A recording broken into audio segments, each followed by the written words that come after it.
नमस्कार मेरे कन्या राशि के मित्रों, 31 मार्च का दिन आपके लिए बेहद खास है। आज आपको महसूस हो सकता है कि आपने जो फैसला लिया था वह सही था या नहीं। कैसे नवग्रह इन चीजों का संकेत आपको दे सकते हैं, आइए जानते हैं 31 मार्च 2026 के कन्या राशि के दैनिक राशिफल में। चंद्रदेव केतु के साथ आज रहेंगे मेरे मित्रों 12th हाउस में। आज मन में गहराई और भारीपन महसूस हो सकता है और इसीलिए हम आज आपको यह कह रहे हैं कि आज आपको लग सकता है कि यार हमसे कुछ गलत तो नहीं हो गया, कहीं हमारा जो फैसला था वो गलत तो नहीं था या फिर हमने सही फैसला लिया था। कुछ इस प्रकार की फीलिंग्स आपके अंदर आ सकती है। जो आपने एक दो दिन पहले सोचा था, कुछ फैसला लिया था, आज उसका असर आपको महसूस हो सकता है। जैसे कि करियर, आपका घर परिवार, आपके रिश्ते, आपका समाज, जहां भी आपने कोई महत्वपूर्ण फैसला लिया था तो उसका असर, उसका संकेत आज आपको महसूस हो सकता है। आप खुद से चेक करना चाहेंगे कि यार जो मैंने किया था वो सही था या नहीं। असर भी अगर उसका महसूस ना हो तो आपके मन में यह प्रेरणा आ सकती है कि यार हम जो फैसला उस वक्त ले चुके हैं वो कितना सही था। अचानक से कुछ बातें आपके जीवन में आज क्लियर हो सकती है। ऐसा लगेगा जैसे किसी चीज का जवाब मिल गया। जैसे कि आप कहीं बैठे हैं, अपने घर में या ऑफिस में कोई नहीं है, आप एकांत में बैठे हैं, कुछ सोच रहे हैं, अचानक से आपके मन में एक बात आई, अरे यार इस चीज का तो हल यार ये हो सकता है। समाधान का रास्ता आपके अंदर से निकलता हुआ आ रहा है। केतु और मघा नक्षत्र में केतु और चंद्र का साथ, वहीं राहु की, बुध की और मंगल की यहाँ पर दृष्टि है मेरे मित्रों। ये चीजें आपको अगर पहले से कुछ कंफ्यूज कर रही थी, आपको लग रहा था कि यार कहीं ना कहीं कुछ उलझन है, आपको लग रहा था कि यार कहीं पर कुछ चीज मैं मिस कर रहा हूं, आपको लग रहा था कि यार कहीं तो ऐसी चीज है जिसको मैंने छोड़ दिया, तो अंदर से आज उसका आंसर मेरे मित्रों आपको प्राप्त हो रहा है। करियर की बात करें, काम की बात करें तो आपकी क्लैरिटी बढ़ रही है। केतु करियर के मामले में आपको एक नया जोश दे रहा है। जो चीजें आपको अभी तक भारी लग रही थी, जो चीजें आपको अभी तक अगर डिफिकल्ट सी लग रही थी, तो अब उनमें धीरे धीरे आपको ऐसे लगने लगेगा यार ये इतना भी मुश्किल नहीं जितना मैं सोच रहा था, क्योंकि आप उस काम को अपने हाथ में ले रहे हैं। देखिए कोई भी काम हो मेरे मित्रों, जब तक हमारा उसमें इंटरेस्ट नहीं होता तब तक वो हमें भारी लग सकता है, कठिन लग सकता है, लेकिन जिस दिन हम उस काम को हाथ में लेकर के करना शुरू कर देते हैं वो धीरे धीरे हमारे लिए बहुत आसान हो जाता है। कितने लोग हैं जो इस चीज को मानते हैं। और केतु का मघा नक्षत्र में जो गोचर है मेरे मित्रों, इस वक्त आपके लिए बहुत शुभ संकेत लेकर के आया है। इस सब्जेक्ट पर हमने अपने मेन चैनल पर एक वीडियो बनाई है, उसको अगर आपने नहीं देखा तो उसको देख लीजिए, आपको और अच्छी तरीके से समझ आ जाएगा कि 29 मार्च से 5 दिसंबर के बीच, 5 दिसंबर 2026 के बीच जो केतु का मघा नक्षत्र में गोचर है, ये आपके लिए बहुत इंपॉर्टेंट चीज है। ये आपको लाइफ समझने का एक बहुत बड़ा संकेत केतु देव लेकर के आए हैं। जीवन में सफलता प्राप्त कैसे की जा सकती है, क्या क्या संकेत हो सकते हैं, क्या क्या चीजें हो सकते हैं जिससे कि आप जीवन में आगे बढ़ सके, ये सब चीजें आपको दे रहे हैं। आपकी डायरेक्शन धीरे धीरे यहां पर फिक्स होती हुई नजर आ रही है, क्योंकि जो राहु हैं वो आपके 10th हाउस पर दृष्टि डाल रहे हैं और गुरुदेव उच्चाभिलाषी इस वक्त है। कर्क राशि में 2 जून को ये चले जाएंगे, तो अब गुरुदेव की धीरे धीरे ताकत जो है वो बहुत ज्यादा बढ़ रही है। कंफ्यूजन आपके करियर को लेकर के कंफ्यूजन थे वो दूर हो रहे हैं। आपके जो पाथ है वो क्लियर हो रहे हैं। मुझको नौकरी करनी है तो किस दिशा में करनी है, किस कंपनी में करनी है, ये आपके मन में एक भावना आ रही है। मुझको बिजनेस करना है तो कौन सा करना है और किस तरीके से उसको आगे बढ़ाना है, और मेरी सही दिशा आखिर क्या होनी चाहिए, ये चीजें आपको धीरे धीरे अब समझ आने लगी हैं। केतु और राहु का जो समसप्तक का जो अंश बना है 6th और 12th का मेरे मित्रों, और दोनों का ही अपने नक्षत्र में गोचर, ये जीवन में नई गहराइयों से आपको रूबरू करा रहा है। जीवन में आपको कुछ ऐसी चीजें सिखा रहा है जो आपके लिए हाई लेवल की हो सकती है। हाई लेवल से मेरा मतलब समझिए क्या मेरे मित्रों, जीवन में बहुत सारे निर्णय हम लेते हैं, उसमें से कुछ निर्णय हमारे पक्ष में होते हैं, कुछ निर्णय हो सकता है जो हम सही ना ले पाए या फिर हमारे निर्णय सही हो लेकिन उसका जो परिणाम है वो हो सकता है कि हमारे अनुकूल ना आया हो।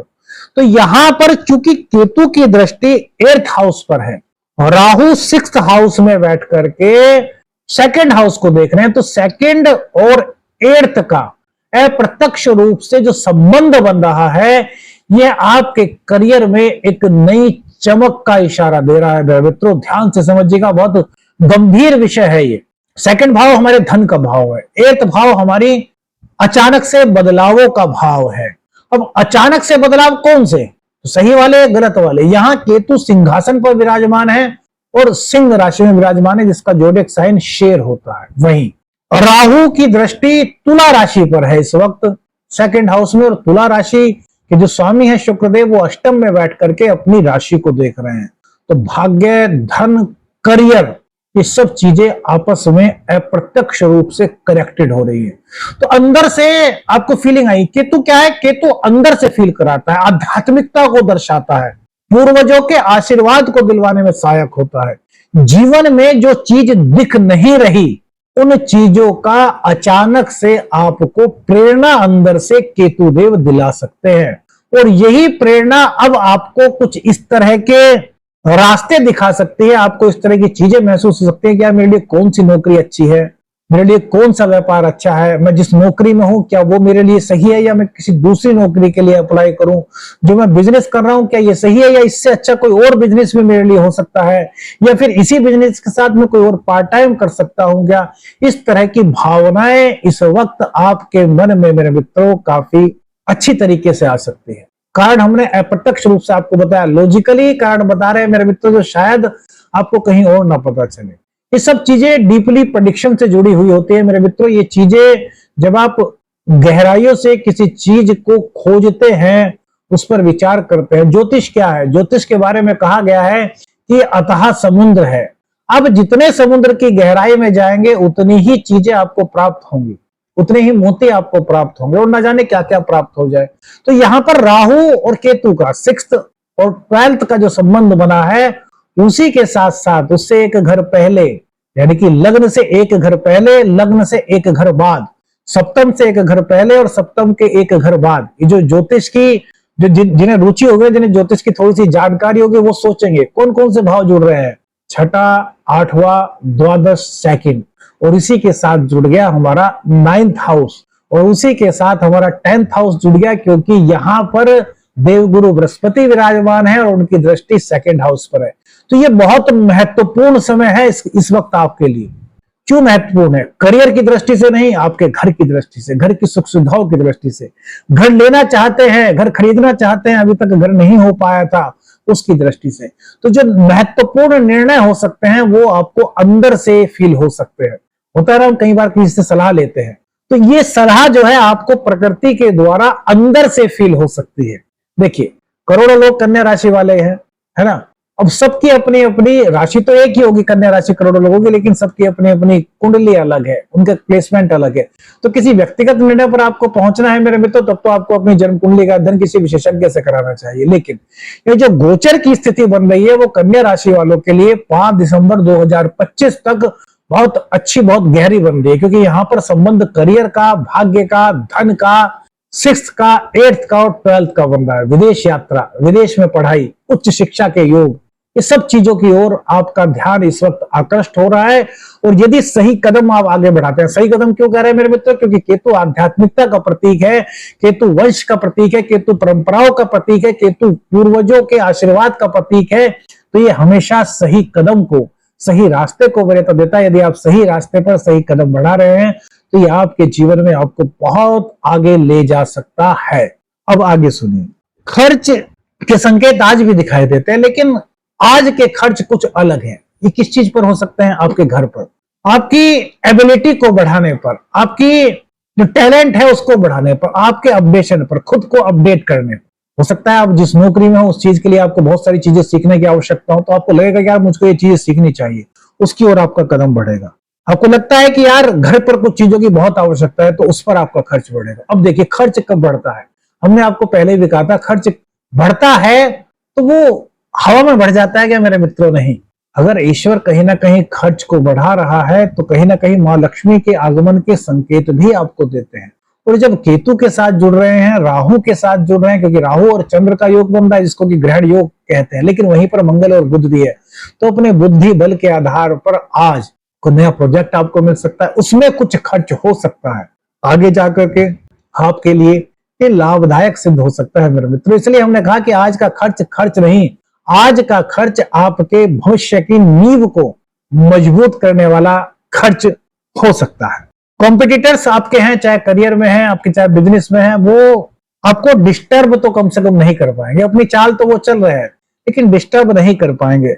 आपको पता है कि यार वो किस प्रवृत्ति के हैं, वो क्या कर सकते हैं, उसका समाधान आपने पहले से ही ढूंढ रखा है। कॉन्फिडेंस आपका एक तो मजबूत इस वक्त हो रहा है क्योंकि मंगल 6th हाउस में, मंगल की दृष्टि केतु पर है। मंगल और केतु का योग भी मेरे मित्रों बहुत पवित्र योग होता है, कभी इसके बारे में भी आपको बताएंगे क्योंकि ज्योतिष में हमने बताया ना कि बहुत गहराइयां हैं। अब देखिए, अब सबसे बड़ी बात है रिश्तों को लेकर के। सूर्य और शनि 7th हाउस में बैठे हैं, रिश्तों में क्लियरिटी आपको नजर आ रही है। जो सच्चा है ना मेरे मित्रों, वो आपका और ज्यादा अपना हो रहा है। कहीं पर कोई कंफ्यूजन था तो वो दूर हो रहा है। अगर कहीं पर कुछ दूरी भी थी तो वो आप दोनों एक्सेप्ट कर रहे हैं। होता है ना कभी कभी पति पत्नी के बीच में किसी चीज को लेकर के अनबन हो जाती है, उनमें थोड़ी सी दूरी बढ़ जाती है। अब उस दूरी को अगर एक्सेप्ट कर ले तो सोल्यूशन, दूरी को एक्सेप्ट ना करे तो सोल्यूशन तो नहीं होगा ना। तो अगर दूरी थी तो वो भी आप लोग एक्सेप्ट आज कर रहे हैं। हाँ यार, वो हमने गलती की थी यार, यार नहीं कैसे ही कह रहे हो तुम, थोड़ी सी दूरी तो हमने भी बढ़ाई यार, हमने भी गलती की है। पति भी स्वीकार कर रहा है, पत्नी भी स्वीकार कर रही है, तो क्या है, सोल्यूशन के रास्ते निकल रहे हैं। अब जो आपके साथ इस वक्त टिका है वो आपके साथ बहुत आगे तक चलेगा। क्यों?